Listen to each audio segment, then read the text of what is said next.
Mais auparavant, Sylvain, je me tourne vers toi. Oui. Puisque tu as certainement une question d'auditeur ou d'auditrice aujourd'hui. Oui, on a une question justement en lien directement avec notre sujet.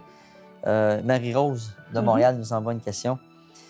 Est-ce que la Terre, c'est l'enfer? Une question courte, simple, mais pas nécessairement facile à répondre.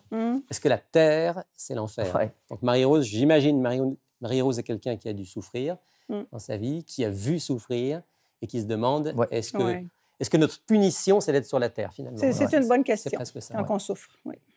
Il y a des gens, je pense qu'il y a des hommes et des femmes qui nous écoutent et qui pourraient être tentés de répondre par l'affirmative à la question. Parce que quand on a vécu des injustices terribles, lorsqu'on a été victime de conflits, qu'on vit dans des zones de guerre, quand on est dans des... la famine, des endroits où il y a violence, la famine. Il y a des gens qui souffrent beaucoup. Quand au niveau familial, quand au niveau de notre santé, on est frappé, parfois on se demande est-ce que cette terre n'est pas un lieu infernal. Je me rappelle un petit peu quand j'ai partagé avec Marie-Rose aussi, comme je lui disais, l'instigateur du mal, c'est pas Dieu. À quelque part, Emmanuel a dit qu'on est des voyageurs ici sur la terre. Donc, on se prépare pour aller vers la vie éternelle avec Dieu.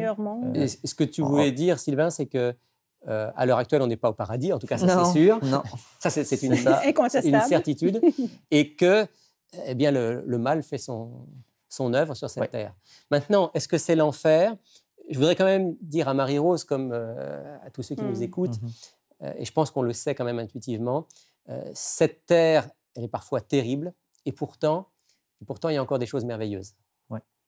Heureusement. Je pense à ce texte, par exemple, où l'apôtre Paul... oui, tu dis la nature, Sylvain. L'apôtre Paul, dans l'Épître aux Romains, dans le premier chapitre, va dire, par exemple, en parlant de la terre et de la nature, les perfections invisibles de Dieu, sa puissance éternelle, sa divinité, se voient fort bien depuis la création du monde, quand on les considère dans ses ouvrages. La nature nous parle encore de beauté, de bonté. Elle nous impressionne encore. Elle nous impressionne. Ça nous donne l'impression aussi que Dieu peut être avec nous encore. Exactement. Et il est avec nous. Et il y a encore des preuves magnifiques de la présence de Dieu parmi nous. Dire que l'amour entre un homme et une femme, entre des parents et des enfants, entre des amis, des actes de bonté, de générosité. Par-dessus tout, l'exemple du Christ qui est venu parmi nous et de tous ceux qui l'a inspiré. Nous sommes dans un monde souvent terrible, mais il y a encore des flashs de lumière. À ce moment-là, ça veut dire qu'on peut quand même répondre en disant que la terre, c'est pas l'enfer, finalement. La terre, c'est pas l'enfer. Parce que l'enfer, ce serait la coupure totale avec Dieu. Ça serait un monde dans lequel il n'y aurait que le mal.